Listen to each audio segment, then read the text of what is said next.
নমস্কার বন্ধুরা, GS forum চ্যানেলে আপনাদের সবাইকে স্বাগত জানাই। রাজ্যে পালাবদল হয়ে গেছে, নতুন রাজ্য সরকারও তৈরি হয়ে গেছে এবং নতুন রাজ্য সরকার তার বাজেট কালকে আমরা পেয়ে গেছি।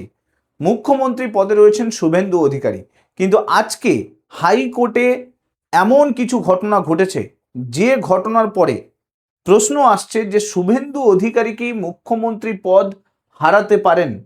কারণ হাইকোর্ট আজকে এমন একটি ঐতিহাসিক রায় দিয়েছে যে রায়ের পরে এই প্রশ্নটা আসছে। কারণ মুখ্যমন্ত্রী শুভেন্দু অধিকারী প্রাক্তন মুখ্যমন্ত্রী মমতা ব্যানার্জিকে হারিয়েছিলেন ভবানীপুর যে কনস্টিটিউয়েন্সি সেখান থেকে কিন্তু হারিয়েছিলেন। আর সেই ভবানীপুরের ভোট নিয়ে হাইকোর্ট অনেক বড় একটা নির্দেশ দিয়েছে।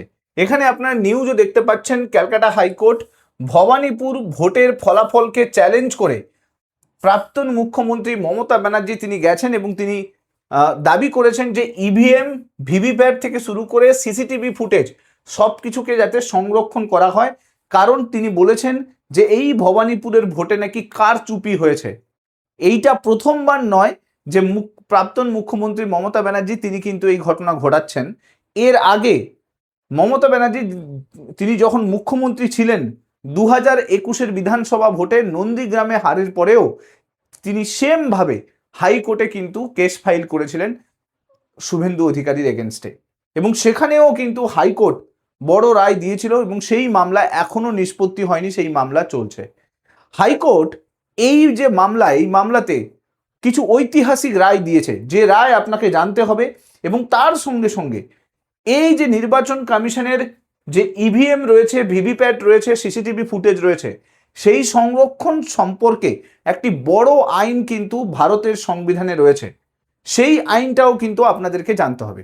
সো আজকের এই ভিডিওতে ডিটেলসে দেখব এই আইনে অ্যাকচুয়ালি কি বলা আছে আর কেনই বা এই প্রশ্নটা আসছে যে শুভেন্দু অধিকারী তিনি মুখ্যমন্ত্রী পদ হারাতে পারেন কিনা। সম্পূর্ণ কিছু থাকবে। ভিডিওটা ভালো লাগলে লাইক করে দেবেন, চ্যানেলটাতে নতুন হয়ে থাকলে সাবস্ক্রাইব করে দেবেন এবং অবশ্যই এই চ্যানেলটাকে কিন্তু শেয়ার করতে ভুলবেন না। দেখুন, এখানে আপনারা দেখতেই পাচ্ছেন যে ভবানীপুরের ভোটকে চ্যালেঞ্জ করে হাইকোর্টে গেছে এবং সেই মামলাতে হাইকোর্ট রায় দিয়েছে যে সমস্ত সিসিটিভি ফুটেজ, ইভিএম, ভিভিপ্যাট যা কিছু রয়েছে সেগুলোকে সংরক্ষণের দায়িত্ব নিতে হবে নির্বাচন কমিশনকে। আপনারা জানেন যে কিছুদিন আগে সাউথ 24 পরগনার যে জেলা অফিসের দপ্তর ছিল সেইখানে কিন্তু আগুন লেগে গেছিল এবং ফলতার নির্বাচনে যে ভোট হয়েছিল সেই ভোটে যত ইভিএম ইউজ হয়েছিল, যত ফাইল, যত কাগজ, সেগুলো সব কিছুই কিন্তু আগুন জ্বলে কিন্তু ছারখার হয়ে যায়, শেষ হয়ে যায়। তো তার জন্য মমতা ব্যানার্জি তিনি বলেছেন যে ভবানীপুরের ভোটেও এরকম কারচুপি হয়ে থাকতে পারে আর বিজেপি এরকমভাবে ইচ্ছাকৃতভাবে আগুন জ্বালিয়ে কিন্তু নষ্ট করে দিতে পারে। তাই জন্য তিনি বলছেন যে কারচুপি হয়েছে যেহেতু, তাই ভিভিপ্যাট, ইভিএম, সিসিটিভি যাতে সংরক্ষণ করা হয়। মমতা ব্যানার্জির আইনজীবীর কথা মতো হাইকোর্ট ঐতিহাসিক রায় দেয়। হাইকোর্ট বলে যে যা কিছু রয়েছে ইভিএম ভিভিপ্যাট থেকে যা কিছু রয়েছে সেগুলো কিন্তু সবকিছু সংরক্ষণ হবে। দেখুন, এখানে বলা হয়েছে, আদালতের তরফ থেকে বলা হয়েছে যে আদালতের অনুমতি ছাড়া কোনোভাবে কোনো তথ্য মোছা যাবে না। হাইকোর্টের এটা একটা বড় নির্দেশ। 2 মাস পর হাইকোর্ট মামলার পরবর্তী শুনানি হবে এবং ভবানীপুরের শুভেন্দু অধিকারীর কাছে কিন্তু মমতা ব্যানার্জি 15,114 ভোটে হেরেছিল আর সেই ইস্যুতেই কিন্তু এবার কলকাতা হাইকোর্টে এই মামলাটা হয়েছে। দেখুন, মমতা ব্যানার্জি তিনি কিন্তু একবার শুভেন্দু অধিকারীর কাছে হারছেন না, এই নিয়ে দুবার কিন্তু শুভেন্দু অধিকারীর কাছে হেরেছেন। এর আগে নন্দীগ্রামেও কিন্তু একটা বড় মার্জিনে হেরেছিলেন আর এইবার নন্দীগ্রামের থেকেও বেশি মার্জিনে কিন্তু শুভেন্দু অধিকারীর কাছে ভবানীপুরে কিন্তু হেরেছেন। এখানে আপনারা দেখতেই পাচ্ছেন এই যে ভবানীপুর আসন, এই ভবানীপুর আসনটা কিন্তু শুভেন্দু অধিকারী জেতার পরেও ধরে রেখেছেন, কিন্তু নন্দীগ্রাম আসনটাকে ছেড়ে দিয়েছেন এবং সেখানে আবার নতুন করে ভোট হতে চলেছে। আপনারা জানেন সেই ভবানীপুরের ভোটের যে ফলাফল তাকেই চ্যালেঞ্জ করে আদালতে কিন্তু দ্বারস্থ হয়েছেন মমতা ব্যানার্জি। দেখুন, মমতা ব্যানার্জি 16ই জুন 2024 ঠিক আছে ইলেকশনের পিটিশন ফাইল করে, ঠিক আছে, এবং সেখানে কলকাতা হাইকোর্টে এই পিটিশনটা ফাইল হয়েছিল। সশরীরে তিনি সেখানে উপস্থিত হন। আইনজীবী ছিল কল্যাণ বন্দ্যোপাধ্যায়, শীর্ষান্ন বন্দ্যোপাধ্যায় এবং তার সঙ্গে ছিল দোলা সেন। এর আগে আপনি যদি দেখেন 2021 সালেও কিন্তু নন্দীগ্রামে মমতা ব্যানার্জি হেরেছিল। এবার নন্দীগ্রামে যে হেরেছিল তারপরেও কিন্তু মামলা করেছিল, কিন্তু সেই মামলার এখনো পর্যন্ত কোনো নিষ্পত্তি হয়নি। এখনো পর্যন্ত হাইকোর্ট রায় দিয়ে উঠতে পারেনি যে সেই মামলাতে আদৌ কারচুপি হয়েছিল বলে। এবার ভবানীপুর এসছে, এখন ভবানীপুর নিয়েও কিন্তু আদালতে তিনি গেছেন। তারপরেই আদালত জানিয়েছে যে এই সমস্ত কিছু যতক্ষণ না বলা হবে ততক্ষণ পর্যন্ত যাতে এই তথ্যগুলো সংরক্ষণ থাকে। এখন প্রশ্ন হলো যে আদালতকে কেন এরকম একটা রায় দিতে হলো, এরকম একটা ঐতিহাসিক রায় দিতে হলো যে সংরক্ষণ করতে হবে? নির্বাচন কমিশনের কাছে কি এরকম কোনো রুল নেই যে সংরক্ষণ করার? দেখুন, নির্বাচন কমিশনের কাছে একটা ক্ষমতা দেওয়া আছে, সেটা হচ্ছে 1961 সালের কন্ডাক্ট অফ ইলেকশন রুল। এই রুল অনুযায়ী যে কোনো ভোট হয়ে যাওয়ার পরেও 3 বছর হচ্ছে সংরক্ষণ করা যায়। অর্থাৎ যা কিছু ভোটের ভিভিপ্যাট, ইভিএম, যা সেখানে ব্যালট এসছে সেগুলোকে 3 বছর পর্যন্ত সংরক্ষণ করা যেত। কিন্তু পরবর্তীকালে কি হয়, এই পুরো আইনটাতে একটা সংশোধন নিয়ে আসা হয় এবং সেই সংশোধনের মাধ্যমে 2024 সালে একটা নতুন বিধি আসে। সেই নতুন বিধি অনুযায়ী কি করা হয় না, এই যে 3 বছরের যে পিরিয়ডটা ছিল সেটাকে কমিয়ে 1 বছর করে দেওয়া হয়। অর্থাৎ ম্যাক্সিমাম 1 বছর কিন্তু এই যে সমস্ত তথ্য সেগুলোকে সংরক্ষণ করা যাবে। কেন এরকম করা হলো? কারণ হচ্ছে যত ভোটার আছে তাদের গোপনীয়তা রক্ষা করার জন্য, তথ্য যেগুলো রয়েছে সেগুলোর অপব্যবহার যাতে না হয়, পরবর্তীকালে অন্য সময় যখন ভোট হবে সেই যে ডেটা, সেই ডেটাগুলোকে যাতে ইউজ না করা হয়, তার জন্যই কিন্তু এই পুরো আইনটাতে একটা সংশোধন নিয়ে আসা হয়েছিল।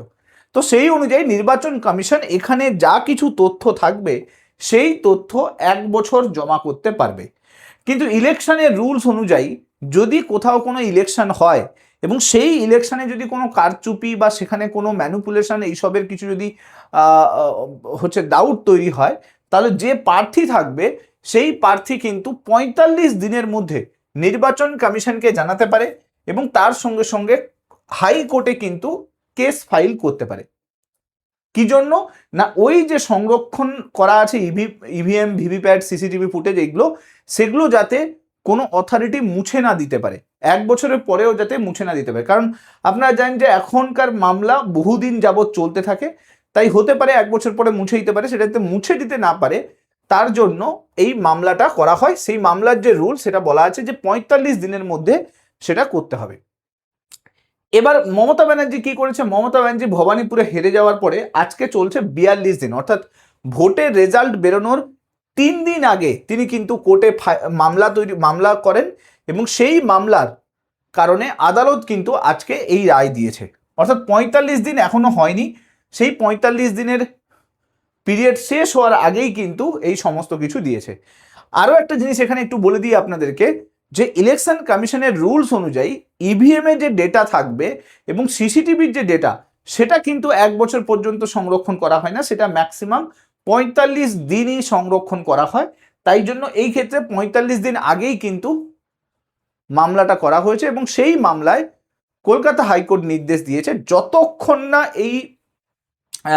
এই যে সেই মামলার সমস্ত আইনি প্রক্রিয়া সম্পন্ন হচ্ছে ততক্ষণ পর্যন্ত কোনোভাবে কোনো অথরিটি এই তথ্যকে মুছে ফেলতে পারবে না।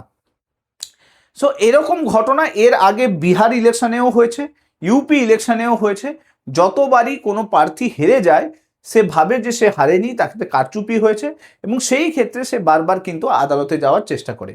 বেশিরভাগ ক্ষেত্রে যারা হেভি ওয়েট প্রার্থী থাকে তাদের ক্ষেত্রেই কিন্তু এই ঘটনা ঘটে, যেরকম আমরা বর্তমানে ভবানীপুরের ক্ষেত্রে দেখতে পাচ্ছি। এখন প্রশ্ন হলো এই ঘটনার পরবর্তীকালে কি হতে পারে। দেখুন, রায় কি হবে সেটা তো আমার পক্ষে বলা সম্ভব নয়, তবে একটা জিনিস ক্লিয়ার যে নির্বাচন কমিশন কিন্তু এইবারে চেষ্টা করেছে যতটা সম্ভব স্ট্রিক্টলি পুরো জিনিসগুলোকে ফলো করার। তো সেক্ষেত্রে এই যে কারচুপির ঘটনা, সেটা অ্যালিগেশন তো আসছে, কিন্তু কোর্টে সেটা আদৌ প্রমাণিত হবে কিনা সেটা সন্দেহের মধ্যে রয়েছে। এইবারের যে ইলেকশন, এই ইলেকশনে কিন্তু স্ট্রিক্ট যেরকম ইলেকশন হয়েছে তার সঙ্গে সঙ্গে আরেকটা ইস্যুও আছে, সেটা হচ্ছে এসআইআর ইস্যু, যেটা নিয়ে সুপ্রিম কোর্টে অলরেডি কিন্তু মামলা চলছে। তো নির্বাচন কমিশনের এগেনস্টে এসআইআর মামলা কিন্তু এখনো সুপ্রিম কোর্টে রয়েছে। এই বিষয়টা কিন্তু প্রশ্নচিহ্ন তৈরি করছে নির্বাচন কমিশন নিয়ে, কারণ বিহারেও ইলেকশন হয়েছে, সেখানেও এসআইআর হয়েছে, ইউপিতেও ইলেকশন হয়েছে, সেখানেও এসআইআর হয়েছে, কিন্তু সেগুলো নিয়ে কোনো কিন্তু এখনো পর্যন্ত সুপ্রিম কোর্টে কোনো মামলা হয়নি। একমাত্র পশ্চিমবঙ্গ নিয়েই কিন্তু মামলা হয়েছে, কারণ পশ্চিমবঙ্গে 27 লাখ নাম সেটা কিন্তু বাদ হয়ে গেছে। সেটার রিজন কিন্তু এখনো পর্যন্ত ঠিকমতো করে বেরিয়ে আসেনি, যার জন্য ইলেকশন কমিশনের এগেনস্টে এই যে সুপ্রিম কোর্টে করা মামলা, সেই মামলার এখনো পর্যন্ত কোনো জাজমেন্ট সুপ্রিম কোর্ট দিতে পারেনি। আর সেটা নিয়ে প্রশ্নচিহ্ন তৈরি হয়েছে। অনেক বিরোধী নেতারা বলছে যে সেখানে নির্বাচন কমিশন ইচ্ছে করে এই 27 লাখ নামকে বাদ দিয়েছে। এখন দেখার বিষয় যে হাইকোর্ট পরবর্তীকালে এটাতে কি রায় দেয়। 2 মাস পরে এর নতুন শুনানি আসবে, ততদিন পর্যন্ত কি হয় সেটা দেখার বিষয় রয়েছে।